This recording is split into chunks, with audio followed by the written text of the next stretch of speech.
Chris Hensley is a registered representative of Cambridge Investment Research, Inc., a broker-dealer member of FINRA SIPC, investment advisor representative of Cambridge Investment Research Advisors, Inc., a registered investment advisor. Cambridge and Houston First Financial Group are not affiliated.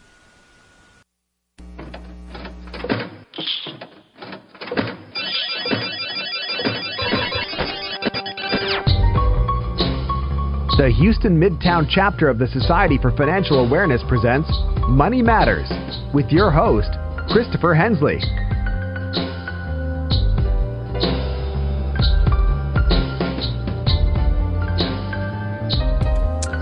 Good morning, everybody. You're listening to KPFT Houston. I'm Chris Hensley. The time is now 11 a.m. Got a great show lined up for you today.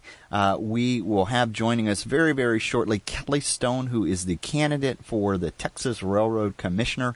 We will do a deep dive into that as well as other issues out there. So please stay tuned. Keep listening. If you are a longtime listener, you know we always reserve just the first few minutes of the show to tell you a little bit about what's going on in the Houston and the Gulf Coast area when it comes to financial literacy. So, boy, here we are at the very last day of the month, January 2020, and man, this year is a lot of stuff's happened just in 30 days. We've got the coronavirus, the hesitancy there, and how is this going to play out in the economic markets locally.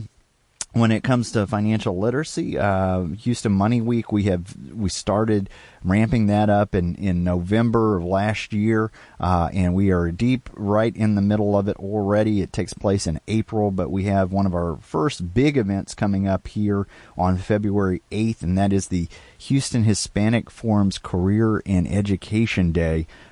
If you are here in Houston, you know that the George R. Brown Convention Center is huge. It takes up, I want to say, like 2 city blocks.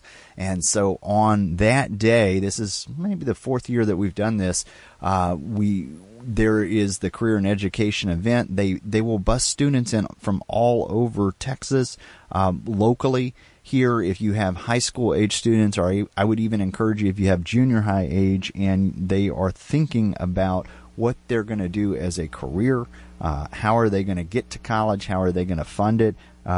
This is a free event that is open to everyone, so I would encourage you to come to this. There is even a free lunch.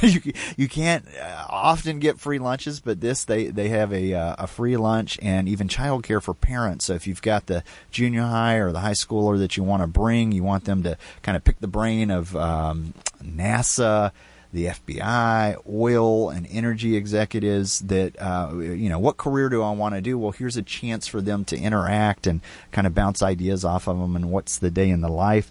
I will be doing a college planning talk as well as Wenfang Bruchette with Houston Money Week and Danny Harvey as well. So the three of us from Houston Money Week will be doing separate talks geared towards the students. But I do want to encourage you that is just one little piece of that. It is a huge event. It takes place all day and it is free and open to the public. I encourage you to go to the HoustonHispanicForum.org to find out more information about that. And I believe they have an Eventbrite or something very similar to that where you can register for free. Separate from that, it is that time of the year again, and KPFT is smack dab in the middle of our winter fund drive. So that is January 23rd through February 12th, I believe. So on the HD2, HD3 side, there's not a call-in line to call and pledge, but we would encourage you to go to the kpft.org. As you know, it is community-based radio, so the way that we're able to keep the lights on and keep this free and open to the public is for you to contribute. And so there is a tip jar online where you can hit that and make a donation to the station here. With that, let's go ahead and get Kelly on the line and make sure that we maximize the amount of time that we have with her today. Kelly, are you there? Hi, yes, I am. Excellent. Thank you so much for joining the show today. Thanks for having me. Well, so I want to start, I always usually start the show the same way, and I'm going to share your bio with listeners so that they can get to know you just a little bit better.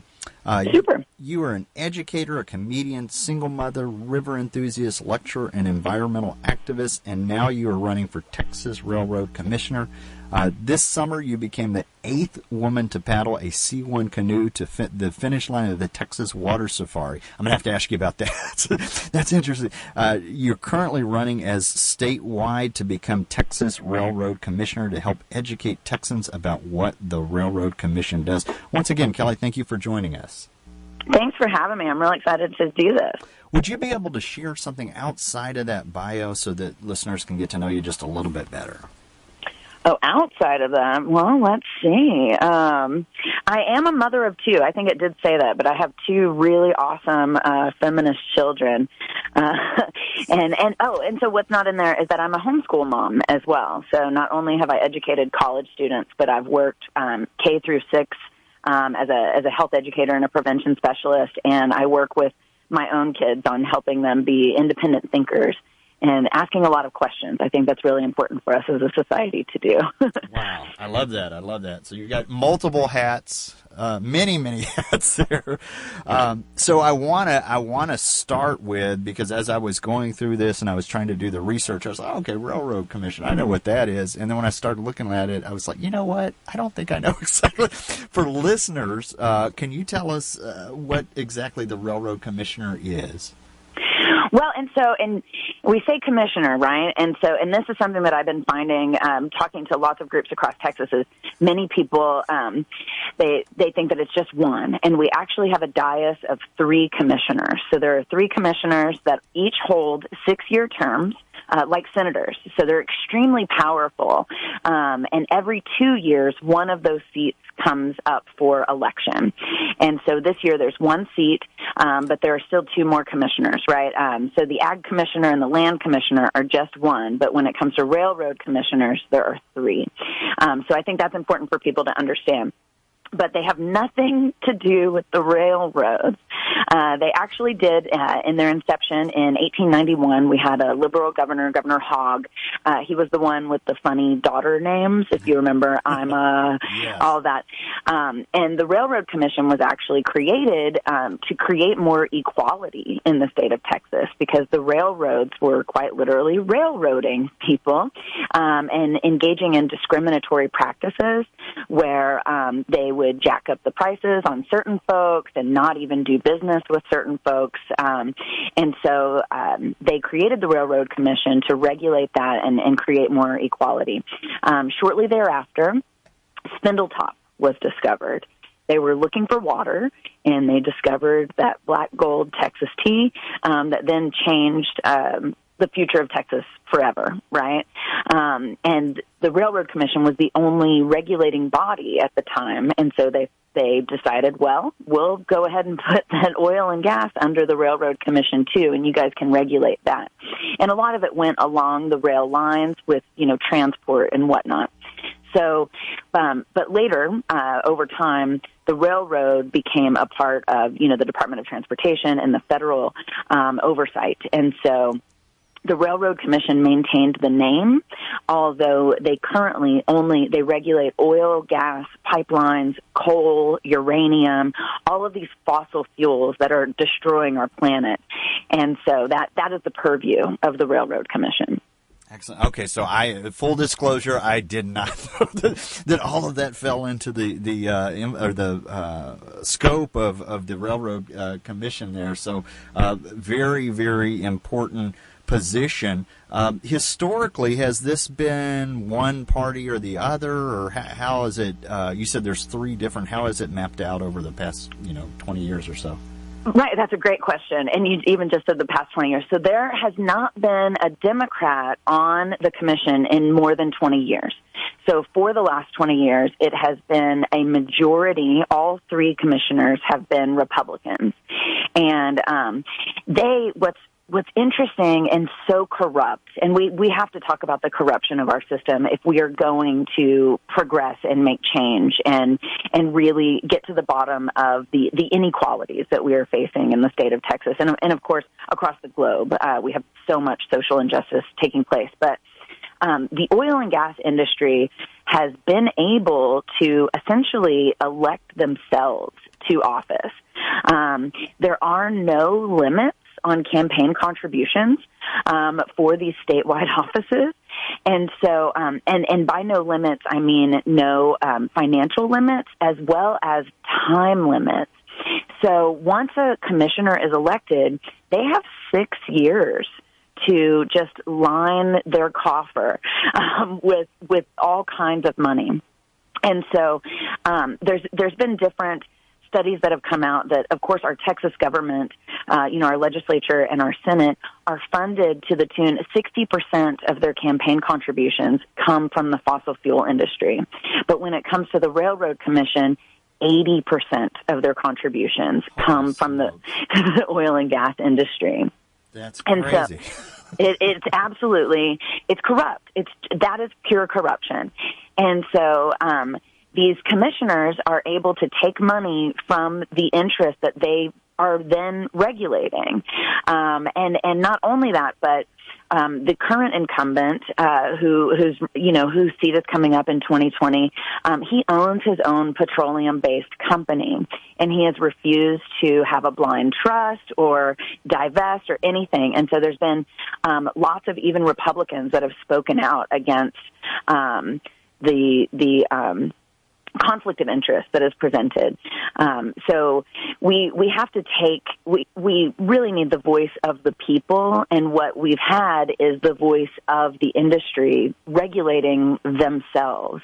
And so if we're going to make any strides toward a Green New Deal and renewable energies and decarbonizing our economy, we absolutely have to shift the voices that are on this commission in order to represent the majority of Texans who are breathing in this flared natural gas and having our water contaminated and suffering from droughts and earthquakes and all of these cataclysmic climate events that are taking place due to the destruction that we're permitting. Well, one of the things you mentioned was transparency, and I know that was one of the key things that you've talked about, that you're passionate about. Can you tell us a little bit more about transparency? Thank you for asking about that, because it seems like you don't hear a lot of interviews with the railroad commissioners where they're like, yes, we're very transparent. So, I mean, one of the things to bring transparency is to change the name of the Railroad Commission so that voters are not confused, so that voters, know what's taking place. So a lot of people, they're like, oh, the railroads, okay. And to be honest, when I've been doing my block walking and talking to folks, people immediately start talking to me about light rail and about Amtrak and, all these things and I love talking about those things as well. So it's not just me. That makes me feel a little bit better. So. No, yeah. And there's been a lot of people too, when I mention Railroad Commission, they're like, yeah, girl, we do need to get rid of George P. Bush. And I'm like, he's the land commissioner. And so, I accidentally went block walking in Highland Park, which is one of the most expensive neighborhoods in Texas. And I just, one of my volunteers had carved me, some turf to go block walking, and it was near where I'd had a meeting, and I went a knocking in my tracksuit with my fanny pack. And even the folks who a lot of people, write off as like, well, they're wealthy and they already know, they were talking to me about light rail and Amtrak. And, so in terms of transparency, the name, the Texas Railroad Commission, obscures what this office really is and is capable of from voters. And the oil and gas industry likes that. There's something called the Sunset Review, where they analyze these agencies and these regulating bodies from the state of Texas, and they make recommendations. And often they only review like once every 10 years or once every 12 years. And they have reviewed the Railroad Commission at least 4 times since 2010. And every time their recommendations are to change the name of the commission and to put limits on the time that these commissioners can have their hand out asking for money for their campaigns from the oil and gas industry, and they've said 18 months should be the limit before campaigning. But so in terms of transparency, the money that they're taking and accepting, the money that is already their own personal financial interest, as well as the name of the commission.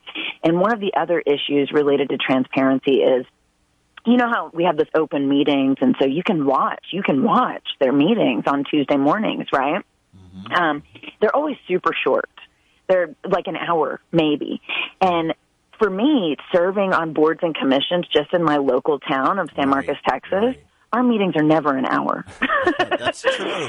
You know, and so I'm always like, how are you guys able to do that? And what they have also been known for is having a delegate that they give their voice to. And so there's meetings that take place outside of their official meetings that where decisions are made in order to expedite what is on the consent agenda and what they're doing in their open meeting. And so it's a way of getting around that quorum of them talking amongst themselves, because, you know, when there's quorum, we have to make public notices about that. And so the railroad commissioners have historically had designees so that they're getting business done outside of the public eye. And I would absolutely not participate in that practice, because I think that it's unethical. Oh, absolutely. That root of transparency, everything being above the board, and the idea that you get done with any kind of meeting within an hour. So hard to believe there, but that kind of piggybacks on the education aspect, because everything that you're telling me is stuff that people need to know about, that we just don't know about it. One of the other things that you're passionate about is inclusion. What can you tell us about inclusion? Oh, gosh. A whole semester's worth of material on inclusion. So I have been a health educator for most of my career and worked in higher education. And so the whole idea is about expanding people's horizons. And a lot of times you don't know until you know. And sometimes, you know, it's not people's fault that they're not exposed to certain, you know, people or ideas or things, because, you know, in certain towns, there's not a lot of people that look different, you know, or that have different experiences. And so, inclusion includes, you know, I hate using words that are the word. But it's being conscious of your language, right? Like, not everybody is married, right? Even I keep getting introduced as a Mrs., and I'm like, I'm not Mrs. And why do we even have that? Like, why do women have Miss, Mrs., or Ms., like, in terms of delineating our ownership from a man, or if we're not, or, you know, all of these things. And so it's little things like that in terms of our language and how we speak to one another, and being more open to not assuming that people are, you know, not including a heteronormative bias or a cisgendered bias, and how we approach one another, not assuming that, you know, everyone is, you know, from the same background or born here. And so, but I think inclusion in terms of this is diversity of voices. We have a majority Republican dais of 3 folks. And so we are not even bringing in, you know, green values, or, you know, there's no discussion of decarbonizing the environment, or, and I've even seen interviews where they're like, people are important. Specifically, I saw Christy Craddock give an interview where she said this, people are important, but the oil and gas industry pays taxes. And I just cringe. People pay taxes too, because it's othering. Wow. Well, that's pretty telling. I think people are far more important. And the thing is, you know, with Citizens United and these different decisions that have been made that elevates the voice of corporations, you know, we've got a government now that says that corporations are people and that dollars are voices. And that is erroneous, and and it puts a boot on all of our necks. And we've got about 400 people in the country that hold most of the wealth, about half of the wealth of our nation. And so we've got a skewed set of values, and we've got an extreme economic disparity in terms of what we're experiencing here in Texas. And so a lot of that also leads to, we've got our morbidity and mortality rates for mothers, for women, are egregious here in Texas. And so when we are elevating and giving these corporations all of the power, we are absolutely oppressing most of the people in Texas. I'm gonna sidestep for a moment, because one of the things that you touched on a little bit was the environment that I wanted to kind of get into, because I know running for any office, any position is difficult. Some of the things that you've done in your past are difficult as well. One of the things in the bio was the Canoe Race, and that's fascinating to me. Tell me a little bit about that. Oh gosh, I'd love to talk about that. I also I did a storytelling show with Texas Public Radio where I told a 7-minute account of my story, and that's on my website, which is votekeystone.com. You can hear me, and I say this. It starts with, "My story begins where it ends, in the San Antonio Bay." So I did complete the Texas Water Safari, which is known as the world's toughest canoe race. It has been a race in the state of Texas for more than 50 years, and the race starts at the headwaters of the San Marcos River, where the river begins. And also, a lot of people don't know this, but where those springs are, it's a natural spring which comes out of the Edwards Aquifer, which is where the Edwards Aquifer is 1.5 million people get their drinking water out of it, and Kinder Morgan wants to put a pipeline through 2 of our aquifers where people are getting their drinking water. But those springs feed that whole river is how it starts. And so we go wall to wall from where it begins to where it ends in Seadrift, Texas. It's a 262-mile canoe race, and you get there with your arms. And I completed it in 2016 as a novice in an aluminum boat with another woman, and our odds were only 65% chance of finishing just out the gate, because it's really challenging. It's a very challenging race. But so this year, I decided to do it in a C1 boat, which is a canoe that doesn't have a rudder. So the only way that you can steer is with a single blade paddle.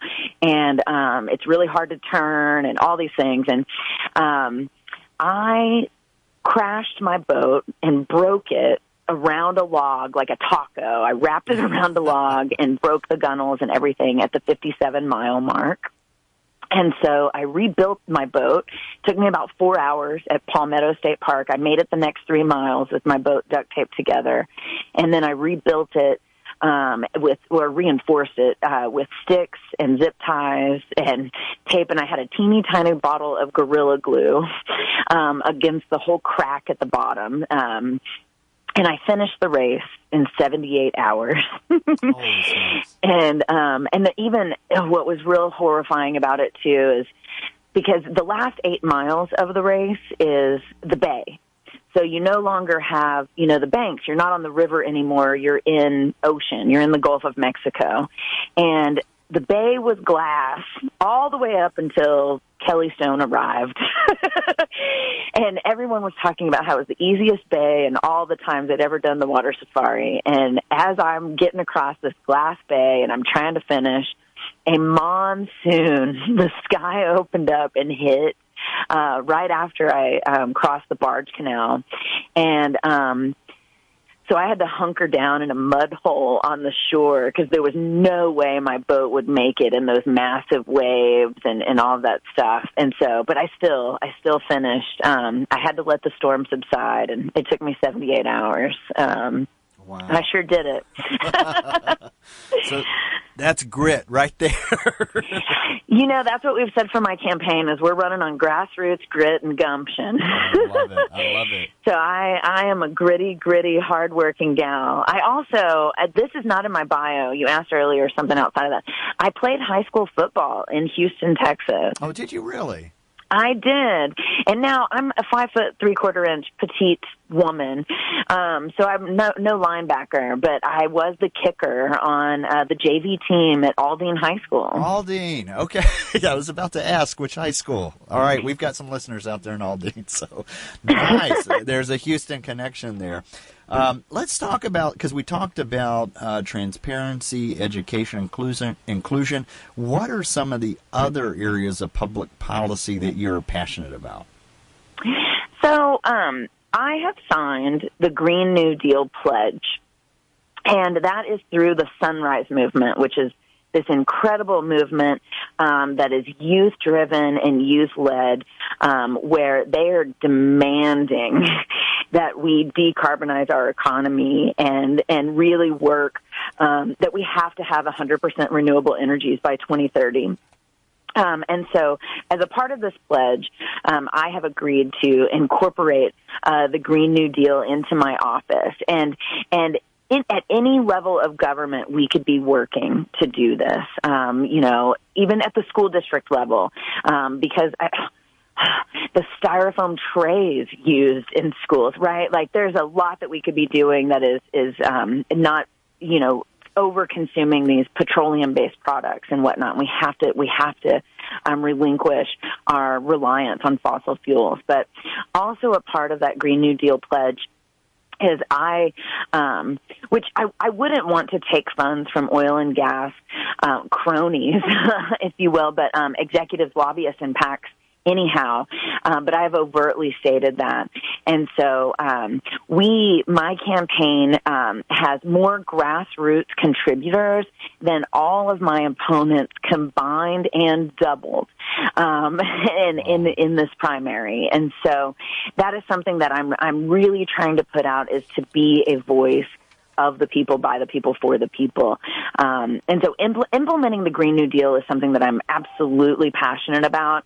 And people act as though it's crazy. But what I think is crazy is doing what we've been doing, because the irreversible consequences of climate change we are facing, they're knocking at our door. It's 2020, and science has concluded that by 2030, we will not be able to backpedal, and so we have to start now. Oh yeah, I couldn't agree with you more. I just laughed when you said that people are saying that thinking that it's crazy. Well, we had, it's like a rubber band that gets wound up. We moved in an area where we changed it from oil and the energy, Houston energy town, to sustainable energy. You got some of the big companies on board to start moving, redefining it, moving it into sustainable as opposed to this other energy source, and now it's a wild, wild west. And so anything that's going back to the sustainable stuff, you're actually having to go out there and fight even to get back to what we thought was the norm there. We've got just a few minutes before the end of the show here. What kind of skill, for people who are wanting to go out there and make changes, what kind of skills or expertise do you believe would be the most helpful for holders of an office like that you're running for? Honestly, sorry, I started stuttering, and it really frustrates me when I do that. The constitutional amendment that created the Texas Railroad Commission, the qualifications are that you have to be over the age of 25 and eligible to vote. And so that's where people are like, but you're not an oil and gas insider. How could you possibly? It by no means was the Railroad Commission created to perpetuate this cycle of oil and gas insiders being a fox guarding the hen house. And so I think being able to ask questions, being able to do research and understand the science behind what these CO2 emissions and these methane emissions are taking place. And the thing is it's not complicated science.